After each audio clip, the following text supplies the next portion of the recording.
Pernah nggak sih kita lihat, kok bisa ya satu keyakinan yang sama tapi prakteknya beda banget? Ada yang damai, ada juga yang malah jadi pemicu kekerasan.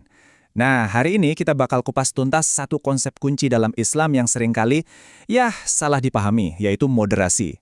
Dan ternyata, ini bukan ide baru loh, tapi ajaran yang akarnya udah ada sejak awal Islam itu sendiri. Di zaman sekarang yang isinya serba ekstrem, pertanyaan ini jadi penting banget. Di mana sih titik tengahnya? Gimana caranya kita, baik sebagai individu maupun masyarakat, bisa nemuin lagi keseimbangan dalam beragama? Yuk kita cari jawabannya bareng-bareng. Oke, perjalanan kita bakal dibagi jadi 4 bagian. Pertama, kita lihat kenapa moderasi ini relevan banget sekarang. Kedua, kita gali langsung dari Al-Quran. Ketiga, kita intip gimana para cendekiawan menafsirkannya. Dan terakhir, apa sih artinya semua ini buat kita di kehidupan sehari-hari. Kita mulai dari bagian pertama, kenapa moderasi itu bukan lagi pilihan, tapi sebuah keharusan. Kita kan hidup di dunia yang super beragam, di mana gesekan antar keyakinan itu hampir nggak bisa dihindari. Radikalisme itu seringnya kayak puncak gunung es ya kan? Yang kelihatan di permukaan itu cuma sebagian kecil. Akarnya justru ada di pemahaman yang kurang mendalam. Makanya kita perlu menyelam lebih dalam buat menemukan kembali esensi ajaran Islam yang seimbang dan adil. Nah, sekarang kita langsung ke sumber utamanya. Penting buat dicatat, moderasi ini bukan tafsiran modern atau ide baru. Ini adalah prinsip yang tertanam kuat di dalam Al-Quran.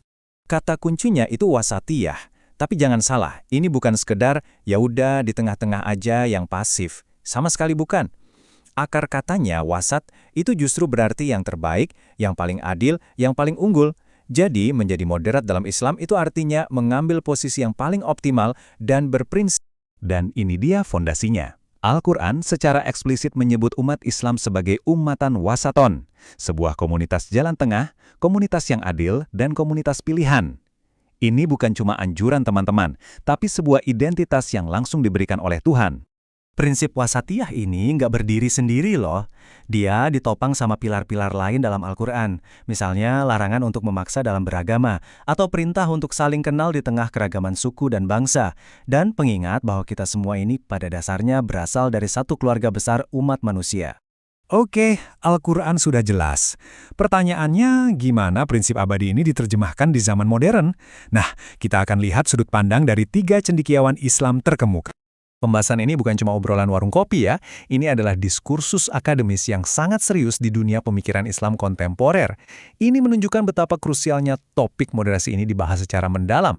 Nah, tabel ini keren banget buat ngasih gambaran singkat. Kita punya 3 pemikir hebat, Al-Qardawi, Quraish Shihab, dan Salman Al-Farisi. Semuanya berangkat dari prinsip yang sama, wasatiyah. Tapi perhatikan deh fokus mereka yang beda-beda. Ada yang ke isu sosial ekonomi, ada yang ke tafsir kosmik, sampai ke persatuan nasional. Ini bukti betapa luas dan relevannya konsep moderasi itu. Kita mulai dari Yusuf Al-Qardawi. Beliau melihat ada 2 kutub ekstrim di zaman kita, pemahaman yang terlalu bebas atau liberal, dan di sisi lain yang terlalu kaku dan tekstual. Nah, menurut beliau, wasatiyah inilah jalan keluarnya, sebuah metode untuk menyeimbangkan antara teks suci dengan realitas kehidupan yang terus berubah. Lanjut ke Quraish Shihab. Wah, beliau ini punya metafora yang kuat banget. Coba bayangkan, seseorang yang ada di tengah ruangan. Dia itu paling aman kan? Terlindungi dari serangan dari sisi kiri maupun kanan. Jadi posisi tengah itu bukan kompromi atau lemah, justru posisi yang paling kuat, paling baik, dan paling terjaga. Sementara itu, Salman Al-Farisi membawa konsep ini ke ranah yang lebih praktis, ke level negara. Bagi beliau, moderasi itu artinya menjadi jembatan. Bukan berarti kita kehilangan jati diri, tapi justru sebaliknya, menggunakan jati diri itu untuk menyatukan perbedaan dan mencegah perpecahan bangsa. Oke, setelah kita paham teori dan landasannya, pertanyaan yang paling penting adalah so what? Gimana cara kita mempraktikannya? Apa sih wujud nyata dari moderasi dalam kehidupan kita? Quraish Shihab memberikan resep praktisnya nih dalam 4 pilar.